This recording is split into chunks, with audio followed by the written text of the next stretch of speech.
ہندوستان کے مسلمانوں پر ہونے والی سیاسی ظلم و ستم اور دین اسلام کو جڑ سے ختم کرنے کی نہایت ہی گھناؤنی اور ناپاک سازش کوشش کے عنوان پر کچھ عرض کرنا چاہتا ہوں۔ امید ہے کہ غور سماعت فرمائیں گے۔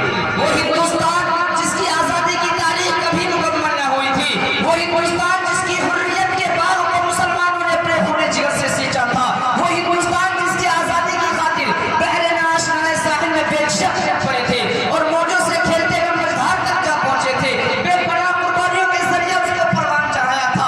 آج اسی ہندوستان کے اندر مسلمانوں کو طرح طرح کی اذیتیں اور تکلیفیں پہنچائی جا رہی ہیں۔ مسلمانوں کے قلوب سے اسلام کی عظمت کو ختم کرنے کی نہایت ہی گھناؤنی اور ناپاک سازشیں ہو رہی ہیں۔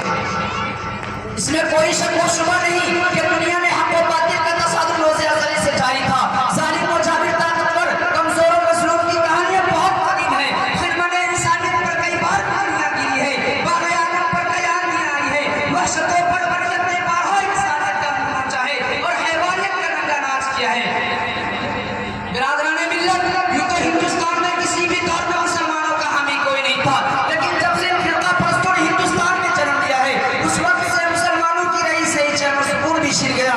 آپ حضرات غور تو کریں، کبھی وندے ماترم جیسی گندی اور ناپاک چیز کو نافذ کرنے کا حکم ہوتا ہے، جس کی وجہ سے نیند حرام ہو گئی تھی۔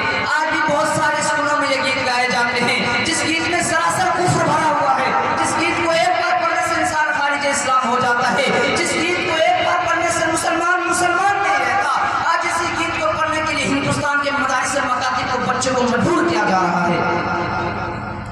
ہندوستان کے مدارس و مکاتب کو ختم کرنے کی کوششیں کی جا رہی ہیں۔ ہندوستان کے مدارس و مکاتب کو دہشت گردی کا اڈہ قرار دیا جا رہا ہے اور یہ الزام لگایا جا رہا ہے کہ جتنے بھی فسادات ہو رہے ہیں ان کے پیشوا اور لیڈر اللہ ہے، اس لیے پہلے ان کو ختم کیا جائے۔ اور سب سے اس کی آسان صورت یہ نکالی گئی کہ اب ہندوستان میں کسی بھی دور میں مدارس و مکاتب کو نہیں پڑھا سکتے، لیکن شاید ان کو معلوم نہیں کہ جسم میں جب تک سانس چلتی رہے گی اس وقت تک دین اسلام پر کسی طرح کا آنچ نہ آنے دیں گے۔